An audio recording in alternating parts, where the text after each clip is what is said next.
Alright, welcome back again, folks, to the show. We're going to talk about overtones today on electric guitars and acoustic guitars. They're not as bad on acoustic guitars unless they have a pickup in them. And well, they can be bad on acoustics, but usually they're not as bad.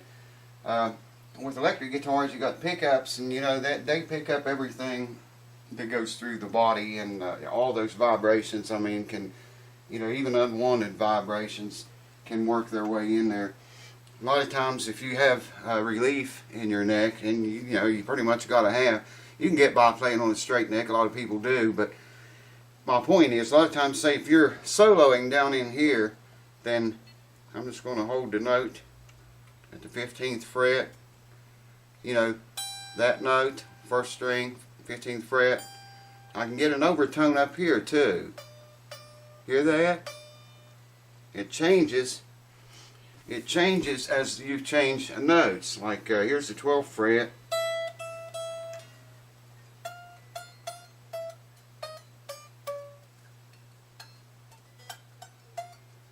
It's like that on every string. Every string, when you're playing down in here, you got these overtones back here. And they can work their way through the wood and get into the pickups and come out your amp. And if you're in a recording studio especially, you do not want those overtones. Another thing with electric guitars are these. Now, I don't have much trouble with this guitar. I haven't heard any overtones yet. But take like the first string here. That's a C note.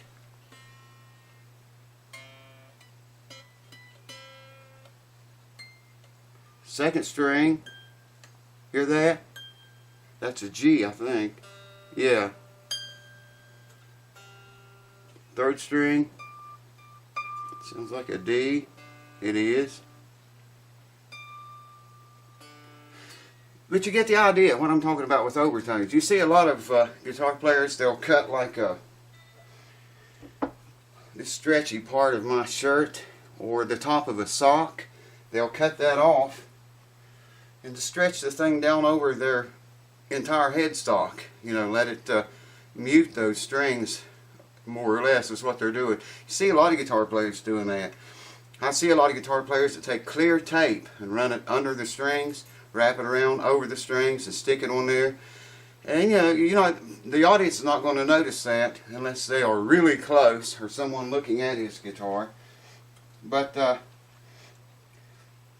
like I say with the acoustic guitars, cue ball made the scene. With acoustic guitars, it's not as bad, like I say, unless you have a pickup of some kind in it, and that tends to greatly pick up more unwanted overtones and noises.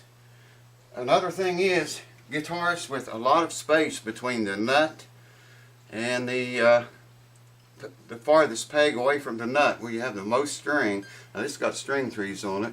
Well, it's got one. If that string tree wasn't there, this string would extend from the nut all the way up here, and it would be a different note. In fact, I'll just take it out from under the string tree, tune the guitar back up.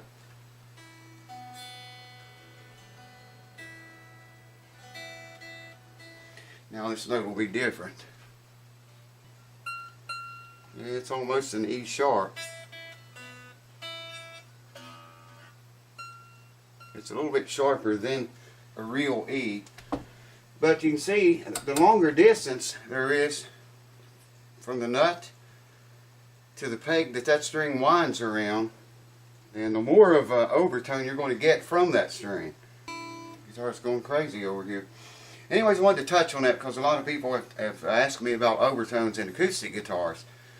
And like I say, you don't really notice it as much on acoustics as you do electrics, because most acoustics don't have that much space behind the nut, between the nut and the pegs. Electric guitars, more of them seem to have that, and that's a lot of cause of. But like I said, from where you're playing on the neck, if you're way down in here and you got relief in your neck, and you're going to get notes on the back side here too. People often say, well, anything behind the notes you're playing doesn't matter. Well, it matters a lot, man. you can intonate your nut if you have to. I've got videos on it, intonation videos that show you how to change the break angle on that nut on each string individually if you have to. If you can't get it back here, then you can intonate the nut. It's not a good thing to do, but it works sometimes. Most of the time it works. So, you know, anything behind where you're playing or behind the nut does matter, does make a big difference in some way or another. That's why it's there. Anyways, I want to make this quick video on overtones and explain a few of them. Get you a sock or an old shirt and cut the stretchy part off, slide it down over top of the entire headstock, and just let it mute those strings up there. It'll greatly make a big difference, especially in your electric guitars. Cue Ball, she wanted to show off her new hairdo, so she come in to tell you all thanks for watching, and tell them we love you. We love you. I love you. What? You got fuzz on your nose. Now tell the YouTube family, I love you. Say it again. What?